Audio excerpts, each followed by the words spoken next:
নমস্কার, আমি doctor Sanjay Sengupta, cardiac surgeon. আমি ফর্টিস হসপিটাল কলকাতায় আছি। আজকে আমি একটু স্টেন্ট ভার্সেস সিএবিজি নিয়ে কথা বলতে চাই। মানে এই দুটো জিনিসের ইন্ডিকেশন এবং কোনটা কোন ক্ষেত্রে কেন করা হয় এবং তার পেছনে এক্সাক্ট কারণটা কি। হার্টের ধমনীতে যদি ৭০ থেকে ৮০% বা ৯০% বা পুরোটা যদি ব্লকেজ হয়ে যায়, এনিথিং আপওয়ার্ড অফ 70% ব্লকেজ হয় যেকোনো আর্টারিতে, বা যে লেফট মেইন বলে যে মেইন আর্টারিটা, সেটার যে উৎসটা, লেফট সাইডের আর্টারির যে উৎসটা, তাতে যদি 50% বেশি ব্লকেজ থাকে এবং পেশেন্টের যদি সিমটম থাকে, মানে হাঁটতে গেলে বুকে ব্যথা হচ্ছে বা বসে বসে ব্যথা হচ্ছে বা প্রচন্ড প্যালপিটেশন হচ্ছে, ঘেমে যাচ্ছেন, এই সমস্ত কম্বিনেশন, মানে এই ক্লিনিক্যাল ফ্যাক্টর এবং এই যে অ্যানজিওর যে অ্যানাটমিক্যাল ফ্যাক্টরগুলো বললাম, এগুলো যদি একসঙ্গে একত্রিত হয় তাহলে কিন্তু আমাদের তিনটে মডালিটি থাকে। একটা হচ্ছে অপটিমাল মেডিকেল থেরাপি, মানে ওষুধ দিয়ে ম্যানেজ করা। একটা হচ্ছে স্টেন্ট বসানো, পিসিআই। আর একটা হচ্ছে গোল্ড স্ট্যান্ডার্ড, যেটা কিনা সিএবিজি, মানে বাইপাস সার্জারি। বাইপাস সার্জারিকে এই জন্য গোল্ড স্ট্যান্ডার্ড বলা হয় কারণ বাইপাস সার্জারি এমন একটা ট্রিটমেন্ট যেটা কিন্তু লং লাস্টিং, যার কিন্তু এফেক্টটা সুদূর প্রসারী। এবং এই বাইপাস সার্জারিকেই কিন্তু বেঞ্চমার্ক করে অন্যান্য মডালিটিগুলো, মানে মেডিকেল থেরাপি, মানে কোনো একটা নতুন ওষুধ বাজারে এলো বা কোনো একটা নতুন স্টেন্ট বাজারে এলো, তাদেরকে কিন্তু বাইপাস সার্জারিকে বেঞ্চমার্ক রেখে কম্পেয়ার করা হয়। তার এফিকেসিটা কত, তার এফেক্টটা কত, তার সাইড এফেক্টটা কি, সেগুলো পেশেন্ট টলারেট করতে পারছে কিনা। তো এই জন্য বাইপাস সার্জারিকে গোল্ড স্ট্যান্ডার্ড বলা হয়।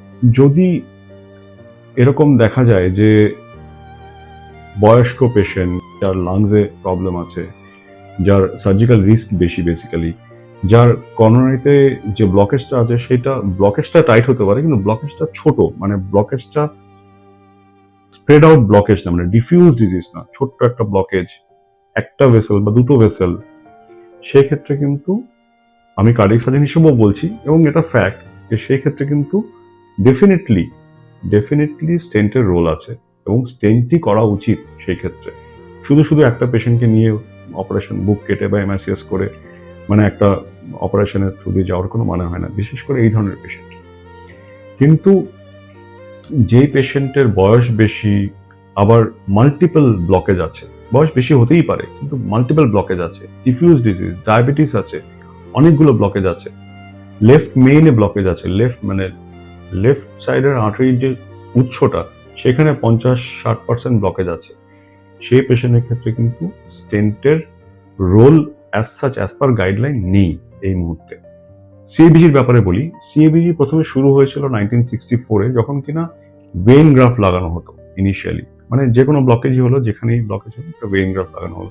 ভেইন গ্রাফ মানে কি? পায়ের থেকে যে ভেইন তুলে আমরা যে লাগানো হয়, এই ভেইন গ্রাফ কিন্তু আর্টেরিয়াল প্রেশার অ্যাকোমোডেট করতে হ্যাবিচুয়েটেড নয়। মানে ভগবান এই ভেইনকে ভেইনের মতোই তৈরি করেছেন, আর্টারিকে তৈরি করেছেন এমন একটা ভেসেল যার ভেতর দিয়ে হাই ব্লাড প্রেশার মেনটেন হয়, এবং এই ভেইন গ্রাফট কিন্তু বেশি দিন লাস্ট করে না। মানে খুব লাকি হলে 10-15 বছর, তার বেশি ভেইন গ্রাফট লাস্ট করে না জেনারেলি।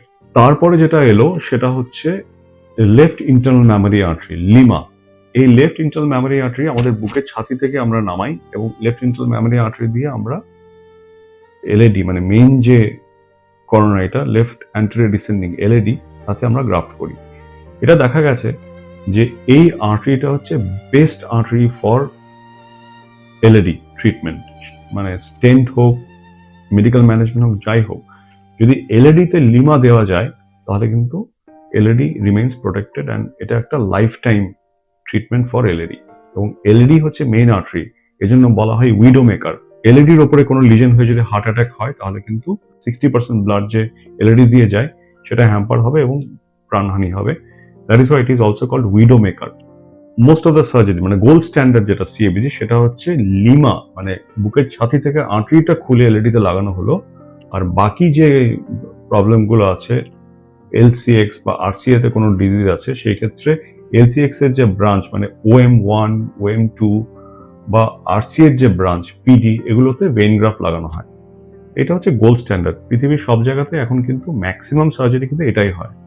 কিন্তু এর পরেও আরেক ধাপ এগিয়ে আরো ভালো রেজাল্ট দেওয়ার জন্য যদি আমরা এটা করতে পারি যে ভেইন গ্রাফট ইউজই করলাম না, আমরা লেফট সাইডে যে গ্রাফগুলো আছে তাতেও আর্টেরিয়াল গ্রাফ যদি দিতে পারি, তাহলে দেখা গেছে যে তার ওভারঅল যে এফেক্ট সেটা হচ্ছে 40 বছর, মানে 30-40 বছর অব্দি তার এফেক্ট থাকে।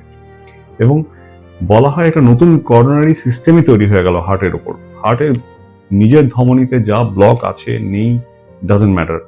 অনেক পেশেন্ট আমরা দেখি লিমারিমা ওয়াই টোটাল আর্টেরিয়াল করা হয়েছে সিএবিজি, তারপরে এসে বলছেন স্যার আমি তো গত 1 বছর ধরে আর ওষুধ খাইনি, আমি তো ঠিকই আছি। আমি এরকম করবেন না আপনার লিমারিমা হয়েছে বলে, কিন্তু অনেক সময় এটা হয় একটা দুটো ওষুধ না খেলেও চলে যায় কিছুদিন পরে। বলছি এটাই হচ্ছে সেই ট্রিটমেন্ট অফ সিএবিজি যেটা কিনা ম্যাক্সিমাম বেনিফিট দেয়।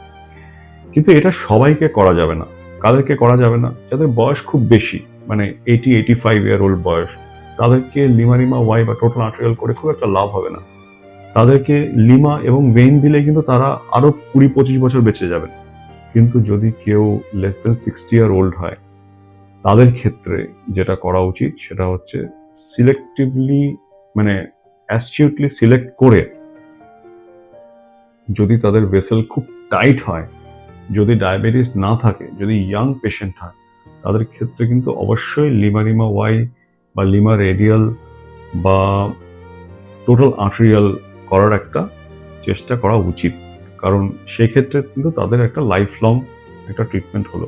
অনেক সময় কি হয় যে লিমারিমা ওয়াই, এই যে টোটাল আর্টেরিয়ালের ব্যাপারটা, এটা কিন্তু সব সিচুয়েশনে করাও ঠিক হবে না। যেমন একটা হার্ট অ্যাটাকের ঠিক পরে যখন হার্ট খুব উইক এবং প্রচুর আয়নোট্রপ লাগছে, কার্ডিওজেনিক শকে আছে, সেই ক্ষেত্রে কিন্তু ইয়াং পেশেন্ট হলেও লিমারিমা ওয়াই করা যাবে না।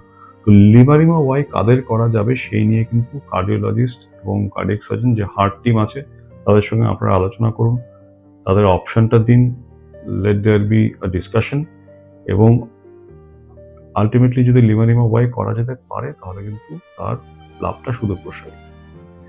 Thank you.